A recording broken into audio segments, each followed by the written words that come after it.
my name is Mike Doloff with Inflow Communications. I've got a colleague of mine, Rose Tullius, who's joined us as well as an organizer on this webinar. We're going to be talking today around number one mistake that companies make when choosing a unified communications solution. And I love this topic. I'm excited to talk about this today. It's an interesting one that doesn't get very much press, I don't think. But the goal of this is really to make it pretty tangible with some concrete things that you can do if you're evaluating unified communication solutions or wherever you might be in that spectrum, to be able to have some good tangible takeaways. We certainly have the white paper available for you to download if you haven't gotten it already. We have some good questions and checklists that kind of help you with your assessment to help avoid make this major mistake and some of the other ones that lots of companies fall into. The goal of this is really just to be educational, so it's not going to be, we're not going to be talking about any specific products or solutions, but really educating on unified communication selection. And with that, I'll give a quick introduction for myself. I've been in unified communications for about 8 years and enjoy it. I enjoy it a ton because I get to work with all kinds of different organizations and understand how they operate, what's important to them. One of the things that that Inflow is really focused on unified communications and contact center, and that's one of the things that I've loved about working at Inflow. This is what we do every day, and so it's very fun, very exciting, lots of very dynamic industry. And a quick intro on Inflow. We've been doing in business since '97. Since 2007, we've been focused really solely on unified communications and contact centers. Most of our practice is centered on ShoreTel, and we support about 400 customers spread across the U.S. and across the globe. All right, so here's a quick agenda for what we're going to cover. We'll talk about, spoiler alert, we're going to get the X factor. We'll talk about this one mistake right up front and get that out of the way. We'll talk about some of the core things, the first things first, coming at some of the basic things that need to be a part of your evaluation for a unified communications vendor. We'll talk about self-evaluation, what you need to look at as your as a leader in your organization. What are the things you need to look at and be aware of, so you're self-aware. And then also looking at we'll spend most of our time here on bullet point 4, vendor evaluation. We'll do a little quick Q&A at the end and a conclusion. So this is the X factor. This is the mistake that we see all the time with companies, is they spend, as they're looking for a unified communication solution, they spend the majority of their time focused on the technology and very little, if any, time actually focused on the integrator or the vendor that will be implementing and supporting the solution. And I've seen myself projects go very, very well with a very mediocre technology for unified communications, and conversely, projects go very poorly that have a great technology, but there's not this key element, which is alignment. So I'll talk about this word a lot today. And this idea is really you as an organization aligning yourself with the vendor, with the integrator that will be deploying and supporting unified communication solution. This gets I'm sometimes incredulous how often this is an afterthought or not even really considered. And this, I think, really is the X factor. If you have really good alignment with the company, you're going to have a great experience. If you have misalignment, I think you're going to have dissatisfaction through this process, and you're also going to have worst case scenario would be disaster or failure. A project that doesn't go well at all is not successful. So really, this was kind of brought to the forefront of my attention just in a different context, but just a couple weeks ago. I'm presenting to you from Portland, Oregon. That's where I live. And our heater, we were looking to replace it. It was pretty long in the tooth. And so I got an opportunity to kind of, as I was thinking about this webinar, apply some of these principles to HVAC companies. And it was really interesting and fun to do. Ended up with a company that I felt like, we're really aligned on our objectives, on what I was hoping to get from somebody doing this project. And it was a small scale compared to a business's unified communications deployment. But for me, the success was really, a large part of it was done kind of before any work was done, before they were crawling around replacing ducts or replacing the heater. A lot of it was because we'd kind of done a good process up front of making sure we're aligned. So I think that goes certainly even more so for something critical like a unified communications solution for a business. So let's talk a little bit about some of the core things that you need to have at a very minimum. These need to be things that are a part of the vendors that you're looking at for a unified communications solution. And this is really regardless of the type of technology, right, the deployment methodology. It doesn't have to be an on-site phone system or something that's hosted in the cloud or something in between. This is applicable, and everything we're talking about is really applicable from a technology perspective across any of those. And that is, the first one is find a company that has a heart for service. Got a recent example of this too, where I was working with a company. I was getting some body work done, and so it was a body repair company. And when I ran into a couple issues with the repair, they made it really difficult for me to try to reschedule and get some of these things repaired that I felt were, maybe missed or could have been done the first time. And I'm not a pain in the butt customer. I'm pretty low key, pretty mellow, but what it was pretty apparent is they just did not have a heart for service. They did not want to kind of go above and beyond. They did not want to, and so it was interesting to see that and feel that, and it was painful. So first thing first, I think, is find a company that has a heart for service. We've got really a checklist that I look at personally, or we look at, and I think customers like yourself should look at for your vendors. Things like, are they passionate about good customer service in all aspects of their business? How long have their customers been with them? These are questions absolutely should be asking them. Ask for references, and don't just, there's a red flag here. These red flags as we go through the presentation are things where these are gotchas or easy mistakes that are made. A simple reference check is not going to suffice. You'll get the happiest customers where everything went perfect. So when you do references are definitely valuable though. And when you get them, ask about times when the vendor fell down and how did they, how did they make it right? What did they do? Because we're talking about humans and technology here, so it's not a matter of if, it's a matter of when something will go sideways. So finding out from an existing customer, when something went sideways, how did they respond? How do they deal with challenges? Those are good questions to ask, and definitely within your rights to do so. Do they share some of their support metrics? Do they have transparency in how they're supporting their customers? How quickly they respond? How quickly they resolve issues? How do they track? Ask them questions around how they track this kind of information internally.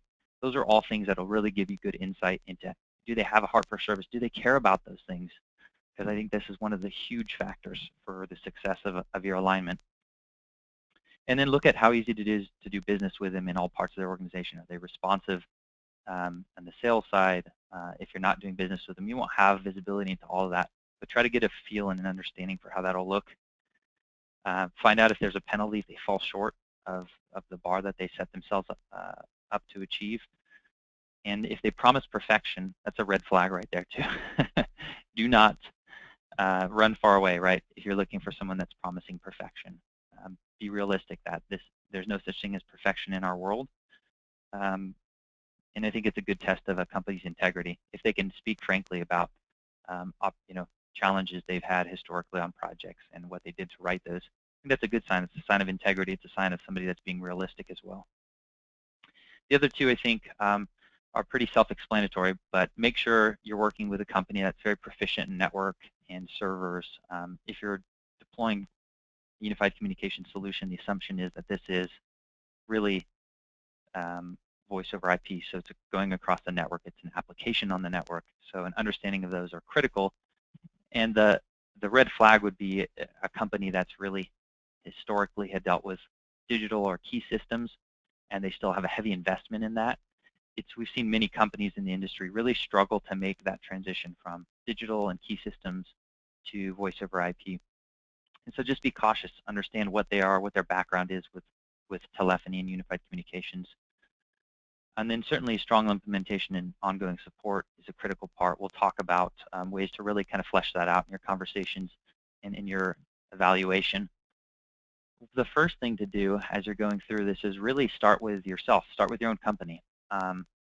and I actually said yourself, but make sure you look at this from your company perspective, not as an individual as well, but certainly from your company. Look at yourself and try to, what the goal of this is to really understand what are your needs so that you can identify with more of a generalist in the unified communication space to partner with or more of a specialist. So I got a couple questions here that you can ask yourself to really help identify you. If you were to do this, I like quantitative information. So if you made a simple scale and you ranked yourself 1 to 10 on some of these questions, you'd be able to come up with kind of a where you fit on this spectrum, if you will. And so ask yourself, do you have a contact center or some sort of contact center functionality? Do you have application integration that you need to deal with? Do you have disparate systems? So are you looking at kind of a phased implementation where you're going to have more complexities? Do you have complex call flows? If you rank all these questions, and there's plenty more I think you could think about your environment. I've got a couple more off the top of my head that I didn't want to put on here to save some space. But if you think about these and you rank yourself, if most of your questions are more the 1 to 5, is your answer, you're looking more at a generalist. You have a less complicated environment, and that generally means it's going to be kind of on the price spectrum, a cheaper deployment, which is good if that meets your needs. Great. If you're looking more on the higher end, you have more complex needs. You'd be looking at more of a specialist. I think the big thing is either way you can go, you can find a company that has good support, and that should be the common denominator that you really strive for. Just because something is cheaper or more expensive, it's not an assumption that support increases or decreases across that spectrum as well. But that should definitely be something you seek out. And how kind of for the purposes of this presentation, how I'm defining a generalist would be somebody that's really more of a part-time phone vendor, right? So they do lots of other things besides phone systems or unified communications. And then specialists would be somebody that really 75% or more of their business is really tied directly to unified communications. So that is really their core competency, what they really brand themselves as, what they're focused on. All right, so let's focus now, turning your direction or your attention away from yourself now that you've done some self-evaluation of really what your company's communication needs are. Turn now to starting to evaluate your vendors. And so the first place let's start here is evaluating their services specialization. This is a key one, I think, because in technology, it's really difficult to be experts at many, many things. So if you're on the spectrum where you're needing a specialist, you want to make sure that they have sufficient experience and focus on that specialization. If you're needing more of a generalist, this is probably a little less applicable, but I think these are still good questions and information to try to seek out as you're evaluating vendors. So first place to start, just like anybody, hit Google, look at their website, find out what they're looking at. Do they have a lot of products and brands? Is it representative of the things that you're hearing when you're talking to the salespeople at their company? If they sell multiple phone systems, or if they sell phone systems, which clearly they are if they're talking with you for unified communications, how many types? Is it just one? Is it multiple? Is it dozens? Find out about that, and that'll give you an idea of how focused they are based on how many products and services they offer. Another one is when you're meeting with the salesperson, ask about, or they'll be asking you about many parts in your environment that apply to unified communications. But if they are asking about parts of your environment that are not related to unified communications, it's probably because they'd like to try to sell you different solutions on other parts of your environment. So they're probably more of a generalist, right? So those are some of the ways, just based on their questions, you can find out what category this type of vendor's in. And then I think another thing is really ask a lot about real-world experiences and examples. This has multiple benefits. One, of course, is just understanding how other companies like yours are using similar solutions to benefit their organization, some of the gotchas and pitfalls that they might have gone through, so you can learn from other companies' mistakes. But the other side is you're going to be able to ask them for real-world examples that they've done, so you can get an idea of the kinds of projects they've been working on recently. Ask if you have a complex environment, ask about how many projects they've done where they've done multi-system integration. Ask about DR and business continuity as it pertains to unified communications, what kind of projects they've done around that. Ask if they've done deployments with SIP if that's something that you're looking at or that's already in your environment. And then also a big part of unified communications is with alignment and integration with different systems and tools. If that's important to you for reporting purposes or streamlining processes, ask specific and pointed questions around types of projects they've done that have been similar. And I know that a lot of this sounds very remedial, but hopefully kind of putting it all in one place gives you a good starting pad if this is something that you're going through as an organization. You've got a lot of questions here that you can really put into your notes to ask as you're out meeting and interviewing different vendors. Something else is, are they specialized in an industry that you're in? So are they, if you're in education or healthcare or financial services or any other industry, do they have specific examples of working with a client in that particular industry? That's certainly important. A good example of this is we've got a client, I met with a prospective customer several months ago that's a ski resort, and in their environment they have very long analog runs going over mountains to get to lift shacks and things like that. We've actually done many deployments like that, so being able to talk about the gotchas and the things that were needed there were really, really important for that company to hear, because that was one of their big concerns, was how to address some of those, what they considered very unique industry-specific challenges. And then also try to gauge, this is more of a softer skill, but try to gauge how passionate they are about what they do. I think that's an important thing. Probably if they're a generalist and doing many, many things, that might be a different gauge than if this is what they're really focused on. But I think that's an important piece. And then lastly, this is a topic I think that will come up multiple times, is price and value. I think there's there should be an understanding on your end that the more specialized you're looking for, generally, the higher the price is going to be with who you're working with. That being said, you should also, there's a way to also get a lot of value out of that higher price. So I think that's something that's that you'll kind of have to flesh out, and I think as you go through some of these questions, you'll get a better understanding of that. Are they investing in a lot of tools and systems and processes to really improve what they do for you as a customer, or not? And one of the red flags to look at is, because voice is an application on the network, can't any company just come in and deploy a system? Well, not exactly. We've seen a lot of companies that have tried to add unified communications to their portfolio unsuccessfully, thinking, well, it's on the network. We already know networks. We know servers. We can do this. But if you're a company that has mission-critical communications, this is very forward-facing. This is the face of the organization, very critical. So having somebody that's not familiar with sort of the emotional aspect of unified communications can be very, very challenging and can be catastrophic. So just being aware of the experience of the vendor that you'd be looking to partner with. So I think the next thing to focus on for your vendor evaluation is looking at their support aspect, and really start with yourself, right? How mission critical are your communication needs?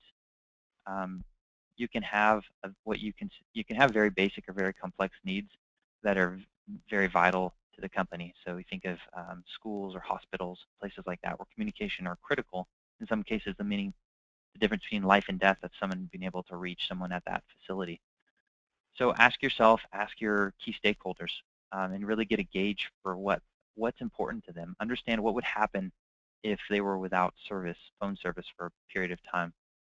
Do they require 24/7 high availability on a system, or if a system was down, would the business pretty much go on as usual with phone, with people using email and phones to kind of continue? Understand how your business operates. I think a lot of times this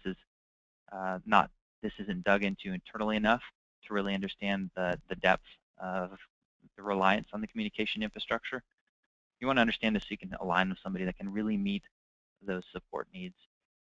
I spoke with a loan servicing company recently, and they had aligned themselves. I think as they turned out very poorly, their CTO actually said that of all the projects they've done, all of them were really, really good. The one asterisk in their resume, so to speak, for IT was the phone system project. I think a part of it was really not understanding and aligning themselves with the support piece. The implementation part was fine, but their ongoing support needs were much more demanding than they had sought out and aligned themselves with their particular vendor. And so for them, it was a little bit of like you said, an asterisk. Not quite as good as all the rest of the deployments they've done and projects they've implemented for the company. So you want to make sure you understand what your own needs are, aligned with that, what the vendor can provide. And then when you're trying to turn that around and find out what the vendor can do, now that you've understood what your support requirements are, turn around and start asking the vendor, what types of customers do they support? If you're in a specific, you feel a very niche industry, then understanding, are they supporting customers that are similar to you? Do they start checking the references like we talked about? Ask about times they've fallen down. Ask about service level agreements. What are the expectations for response times and support? And if you are a 24/7 environment, ask about what that looks like on Sunday at 3 in the morning. If you have an issue, how is that handled? How is that processed? Understand all those details, and then understand how deep is their bench. This is one that I think lots of times marketing people go crazy with and talk about having X number of engineers at the company or technicians to support customers, but actually find out how many engineers or technicians they have available to support your particular solution. Because a storage engineer is not going to be able to help you if your phone system's down Saturday in the morning. And so understanding how deep is their bench as it pertains to your unified communication solution. I think another thing is really understanding their 24/7 by 365. And that, again, has become just a marketing kind of phrase, really peeling back the layers on what does that actually mean. Ask them to describe a scenario, what that would look like, how that would work, who handles those things, understanding if there's gaps or if this is something that they're comfortable talking about, or if they're not, you'll be able to gauge that pretty quickly. And the other thing is realizing, kind of go back to that price, is realizing that if you have really higher needs and demand higher needs as an organization, you generally, if somebody's presenting something that's way less cost than everything else, red flag should be going up if they're promising you a lot of things, because really prompt 24/7 support is not inexpensive to be able to support that. There will be flaws somewhere, even if the sales presentation is really nice. So peel that back and really understand that pricing generally will go up. So if you see something that looks out of line, it quite possibly is. So the next thing I think to talk about is, now that we've gone through a little bit of the support requirements, look at the size specialization. This is actually one that I think some of the biggest questions you can ask are right here. This really talks to, look at yourself first again, look at yourself as a company first and ask questions like, understand what your true size is, what your growth potential looks like, what your geographic distribution looks like, how many users and sites do you have. All basic stuff, right, that in your position you'll have information and access to. But the big thing is really applying that then to how does that help you align with a potential UC vendor. I think intuitively we think that, hey, look, somebody that works on small projects all the time, small phone system deployments, probably isn't going to be able to scale to my needs if they're used to deploying 20 and 30 phone system, handset systems, single offices. My complex 30-site, 1,500 handset deployment is going to be probably out of their league. I think intuitively we think about that makes sense. But I think flipped around, lots of times people think, well, they're handling large companies. They certainly can handle my simple deployment. That's not always the case. We've seen that bite companies lots of times. So make sure you understand what their specialization is for sizes. Doesn't mean that just because they've deployed big projects, they'll be good for you on a smaller project if that's your environment. And really, even as I talk about small and large, those aren't defined at all, right? So define those. What does that mean for them when they talk about the type? Get down to the type of customers. How many handsets do they usually have? Ask those kinds of questions. Look at their current customers and understand where they're at, and ask them to share some similar ones to you as far as location go and size and I think that will be a good, good indication as well to find out they have a lot of matches with what you're looking for, what's relevant to your particular environment.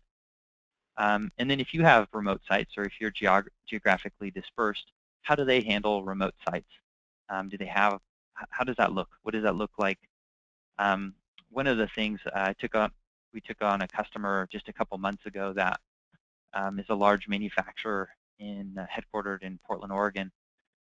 And one of the things that frustrated them greatly, they had been misaligned with their UC vendor, and it was because they had a very competent technical IT staff that was very familiar with their phone system, could do a lot of work. When they ran into a real big problem though, the company they were working with at the time, their philosophy was, well, we need to roll a truck on site and help out. And speaking with their IT director, they were very frustrated because they felt like this was completely unnecessary and added more time to actually getting the issue resolved. They just said, hey, look, we want somebody that we can work remotely on this issue, and the key isn't having somebody on site. The key is rapid resolution. So I think a red flag lots of times is just because you physically have a technician in the area doesn't mean that doesn't equate to more rapid responses or resolutions. Oftentimes, I think this is me being biased, of course, to take it with a grain of salt, but I think having an investment in,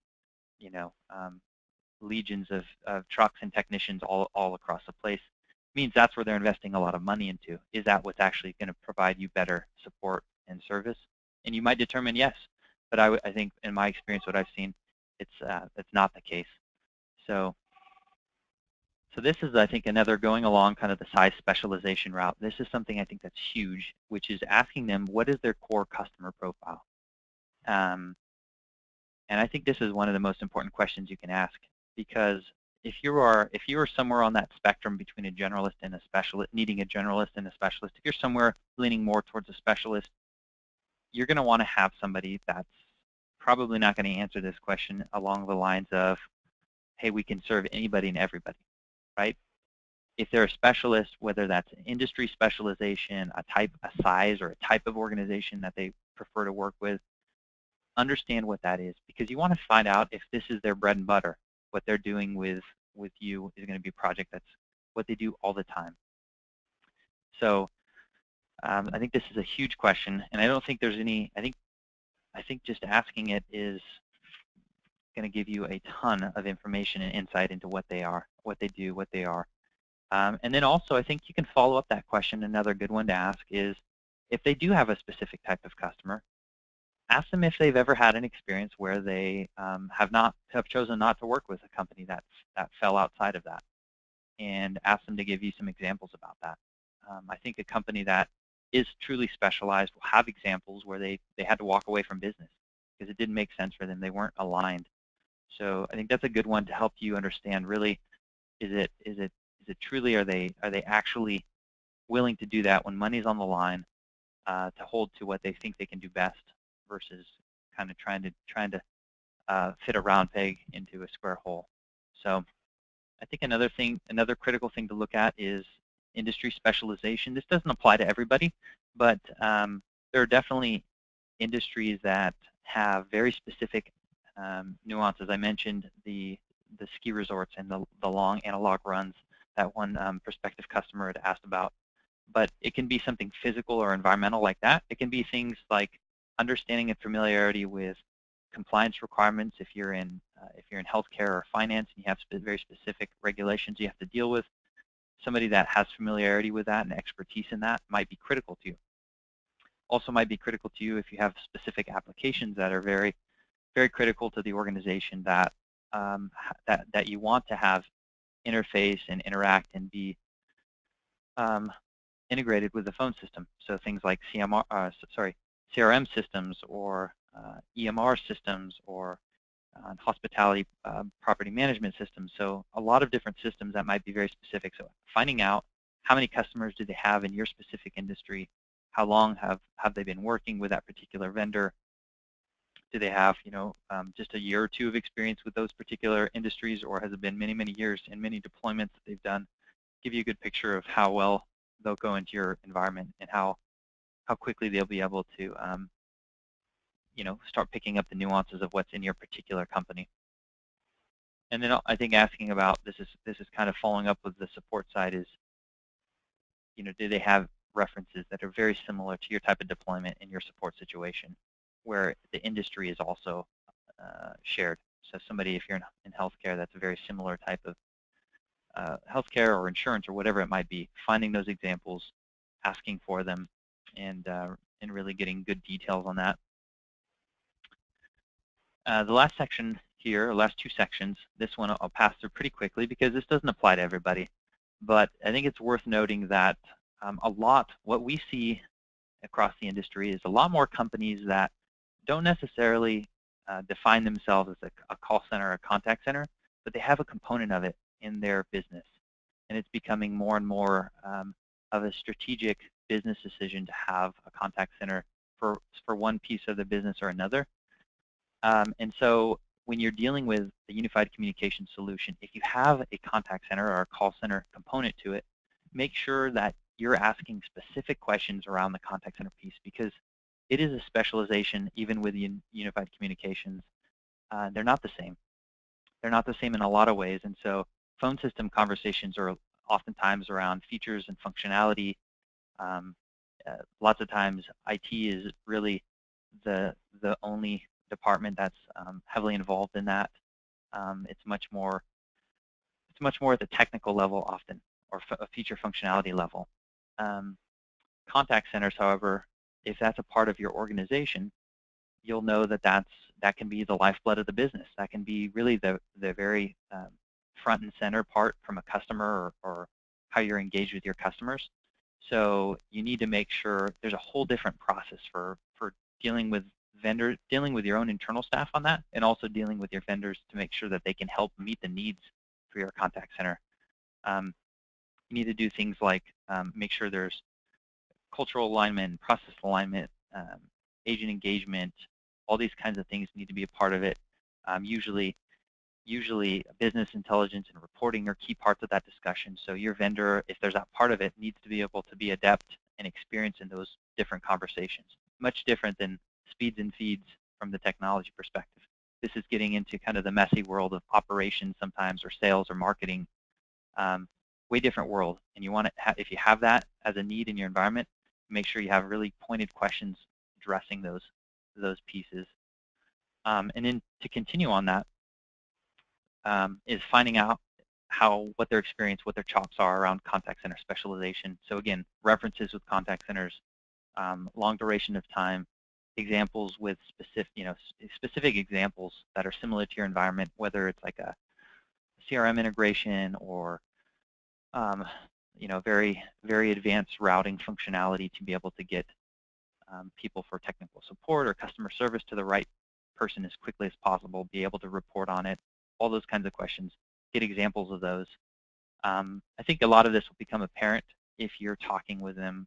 Are they asking you questions about, is your vendor asking you questions about your call center that go beyond the technical piece? Are they asking questions around operations and reporting and the compliance requirements? I think another thing too here is who's talking in those conversations, in those meetings, those discovery meetings, those demos. Who's talking? Is it the vendor or is it the manufacturer?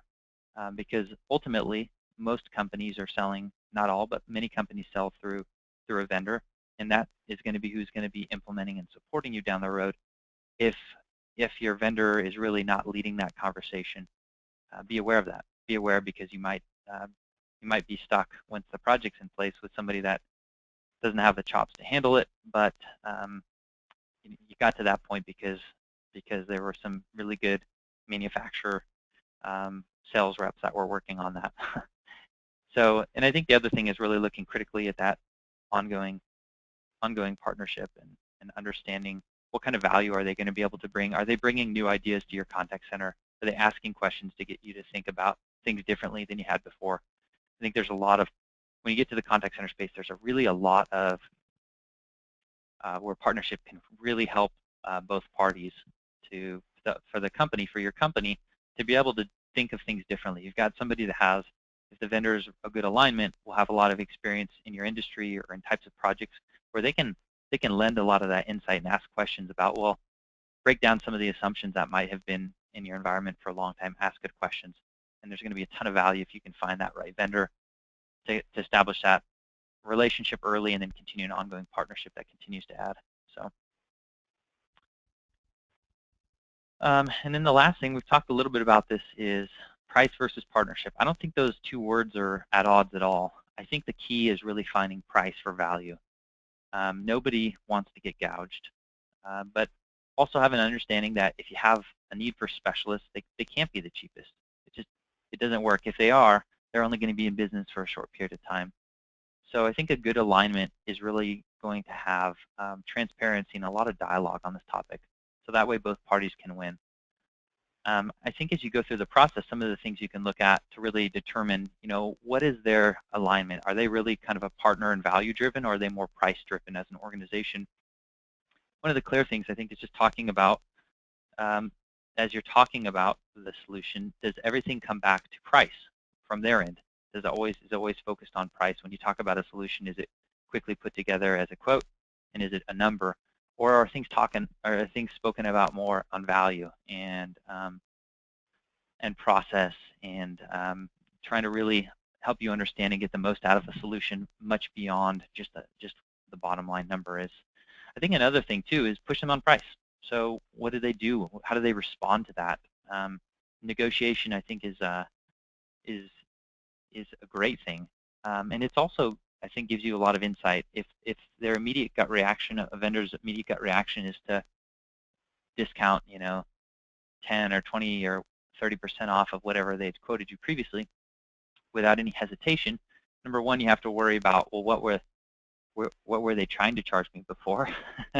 And number two, I think companies that truly understand their value will have a different dialogue around that. And I think if you have a high level of transparency with the vendor, you can have discussions, very candid discussions around this. So I think get an understanding of how do they respond when questions of price come up. Another thing is your costs matter to you, so have they asked about that, right? I think a lot of value that can be brought by vendors in the early parts of a unified communications analysis are looking more holistically at the solution. There's a lot more outside of the UC solution that needs to be addressed. Connectivity, whether it's cloud or on-prem, doesn't matter. Connectivity for dial tone, for internet connectivity, for your wide area network. Those are all pieces that should be looked at. What are the benefits? Is there an economic analysis to the solution? Is it going to drive true hard cost savings? Are there going to be some soft costs that will impact the organization, whether that's in IT or sales or marketing or any part of the organization? Are those being discussed and weighed? So I think those are things that a vendor, you want that vendor asking for those things. Because if they're doing this a lot, they're going to know a lot of the right questions to have and to ask you, so you can gather information. So look at what they're asking about your costs. Also, I think try to find something where do they have processes and education and resources available, so that once you have your system implemented, what's next? Because for a vendor, they make the most money upfront in an implementation in the shortest amount of time.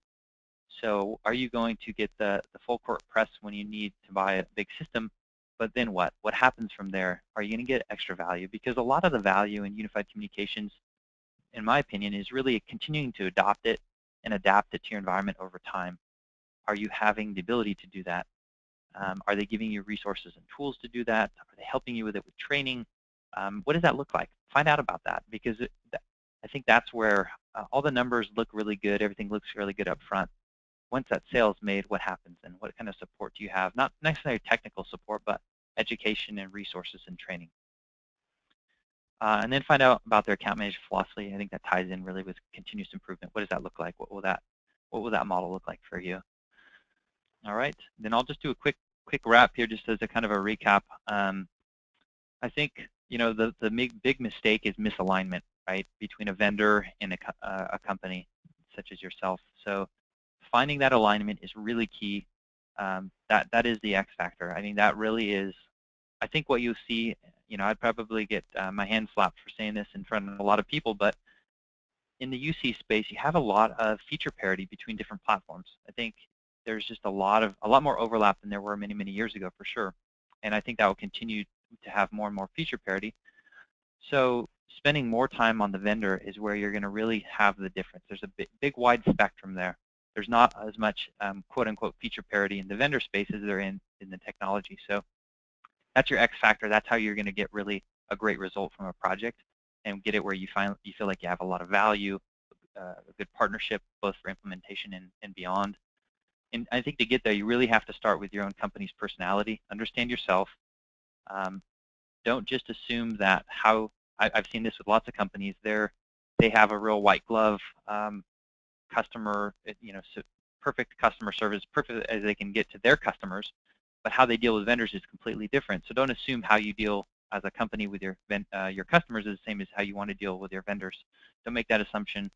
Realize that not all UC vendors are going to be a fit for you, and realize you won't be a good fit for them, for all of them as well, too. So look at it from two ways. It's kind of I guess to use this sort of dating analogy, right? It's kind of like you're on a first date when you're meeting with a lot of UC vendors to find out, are you in alignment? Are you compatible well here to go forward with the project? That's going to be a very visible, very emotional project, and one that hardly ever will go perfect. And so you want to make sure you're in partnership with the right company that will be there thick and thin to help you through when challenges do arrive. So that's all I've got. I really appreciate everyone tuning in. Hopefully that you got some good information out of that, and the white paper is available to you as well. The slides will be available to you as well.